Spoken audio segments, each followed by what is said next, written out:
ইনশাআল্লাহ পবিত্র কোরআন হতে আমি আয়াত শরীফ পাঠ করেছি, সূরা আল জুমআ আয়াত নম্বর 2। একখানা হাদিস শরীফ পাঠ করব, সহিহ মুসলিম শরীফ হাদিস নম্বর 1354। আর একখানা হাদিস তিরমিজি শরীফ থেকে আপনাদের সম্মুখে পেশ করব, যাতে আমার নবী মুস্তাফা সাল্লাল্লাহু তাআলা আলাইহি ওয়াসাল্লাম মানব জাতিকে 3টি আমল করার তাকিদ করেছেন। কেন? এই 3টি আমল যদি কোন মুমিন মুসলমানের দ্বারাই সম্ভবপর হয় আর সে যদি করতে পায়, তাহলে ইনশাআল্লাহ তার জন্য জান্নাতের 8খানা দরজা খোলা থাকবে। আকা মুস্তাফা সাল্লাল্লাহু তাআলা আলাইহি ওয়াসাল্লামের এই পবিত্র স্টেজ থেকে আজ আপনাদের কাছে মেসেজ অথবা পেগাম যাবে। আমরা আহলে সুন্নাত ওয়াল জামাত এই উদ্দেশ্য নিয়ে জলসা করি, যারা করে না তাদেরকে এই উদ্দেশ্য নিয়েই জলসা করতে হয়।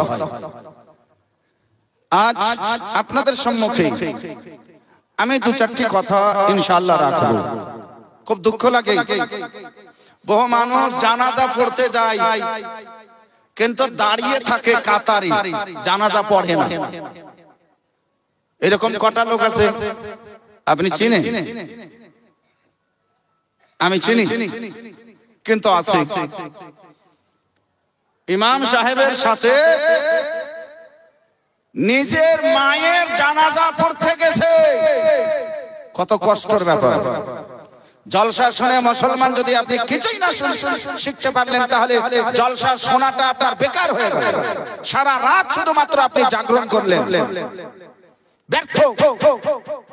টাকা পয়সা ব্যয় করা শুধু গজল গজল করে আপনি সুর সুর করে কি পেলেন? কিছু না। জলসার মূলত উদ্দেশ্য হলো জলসা উদযাপন করা মানে একটা পাঠশালা কায়েম করা। জলসা উদযাপন করা মানে একটা কলেজ তৈরি করা। জলসা উদযাপন করা মানে একটা শিক্ষার স্থানকে বানিয়ে দেওয়া। ঝুমকে বলিয়ে সুবহানাল্লাহ। একটু আরো মহব্বতে বলেন সুবহানাল্লাহ।